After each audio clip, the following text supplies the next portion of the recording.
प्रभु वो शक्ति है मायावी। क्या मायावती? ये शक्ति है या इसकी माँ? मायावती नहीं प्रभु, मायावी। मायावी नाम का एक तांत्रिक है जो इसकी रक्षा कर रहा है, और जब तक वो तांत्रिक है इस औरत के प्राण कोई नहीं हर सकता। ऐसा क्यों चित्रगुप्त जी? प्रभु इस मायावी तांत्रिक ने अपनी माया का प्रयोग करके इस औरत के प्राण एक शोकेस के अंदर डाल दिए, और जब तक वो शोकेस नहीं टूटेगा ये मरेगी नहीं। अगर ऐसा है तो पहले हम उस शोकेस को ही तोड़ देते हैं। कैसी कलयुगी औरत है आजकल की, प्राण भी शोकेस के अंदर सजा के रखने की चीज होती है क्या? इस शातिर औरत ने बहुत दिमाग से काम लिया है गुप्त जी, क्योंकि कोई ये अंदाजा भी नहीं लगा सकता कि प्राण ऐसी जगह भी हो सकते हैं। तो प्रस्थान करते हैं प्रभु भूलोक के लिए, पहले उस मायावी तांत्रिक से मिलते हैं।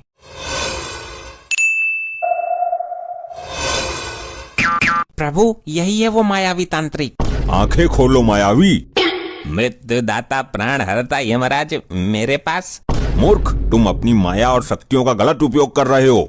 ऐसा मैंने क्या कर दिया प्रभु? कल भी मैंने यहाँ से 6 चुड़ैल पकड़ी थी जो आते जाते लोगों को परेशान कर रही थी।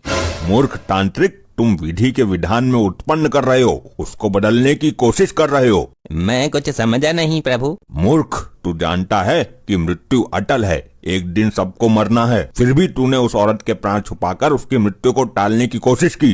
क्या करूं प्रभु, औरत के आंसू देखकर मैं जल्दी पिघल जाता हूँ।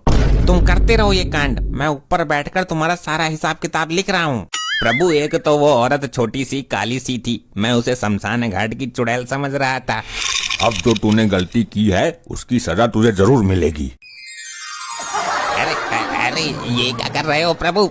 मुझे नीचे कब उतारोगे? जब हम उस स्त्री के प्राण हर लेंगे तुम अपने आप ही नीचे आ जाओगे, ये हमारा वरदान है। तब तक मैं यहीं हवा में लटका रहूंगा। तो क्या हुआ, लोग इसको चमत्कार समझेंगे, पूजा करेंगे तुम्हारी।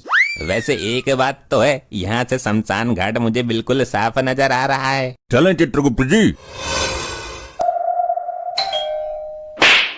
मुन्ना के पापा जल्दी जाकर दरवाजा खोलो, देखो कौन आया है। चपत मारकर दर्द भी देती है और मुन्ना के पापा बोलकर दिल को सुकून भी देती है। इसका दिमाग हाथ में नहीं आ रहा। हाय जीजू। अंदर पधारिए। प्रभु याद रहे हम इनमें से किसी को भी दिख ना पाएं। हमें कोई नहीं देख पाएगा, आप निश्चिंत रहें। गुप्त जी, ये सुंदर नाजुक और कोमल सा मानव कौन है? प्रभु इस कोमल से मानव की ही तो बीबी है ये कुंठा स्त्री। दीदी कैसी हो आप? मैं तो ठीक हूँ, तू सुना, बहुत दिनों बाद आई है तू। बहुत दिनों बाद? अरे अभी 2 दिन पहले ही तो गई थी। जब से तेरी सास नरक लोक पधारी है तब से ये तो आते ही रहती है। फालतू बोलने की जरूरत नहीं है, तुम अच्छी तरह से जानते हो मेरे और मेरी बहन में ज्यादा दिमाग नहीं है। हाँ ये तो जानता हूँ। देख रहे हैं प्रभु कितना अत्याचार सह रहा है ये नाजुक सा कोमल सा मानव। अच्छा ये तुम्हारी बहन भी तो तुमसे छोटी है। छोटी है तो क्या हुआ, लेकिन काम तो बड़े बड़े उखाड़ती है। ये मेरी हेमा मालिनी है। बड़े बड़े काम मतलब? मैं समझा नहीं। किसी को भी अपने जाल में फांस कर बड़ी आसानी से उसकी जेब से पैसा निकलवा लेती है। वो कैसे? मैं कुछ समझा नहीं। इसका एक सच्चा आशिक है, जब उसे पैसे की जरूरत पड़ती है तो इसको मोहरा बनाता है। अच्छा फिर क्या, ये नए नए लड़के फंसाती है और उनसे पैसा ऐंठ कर अपने आशिक को दे देती है। इसने तो रिश्तेदारों के रिश्तेदारों को भी नहीं छोड़ा।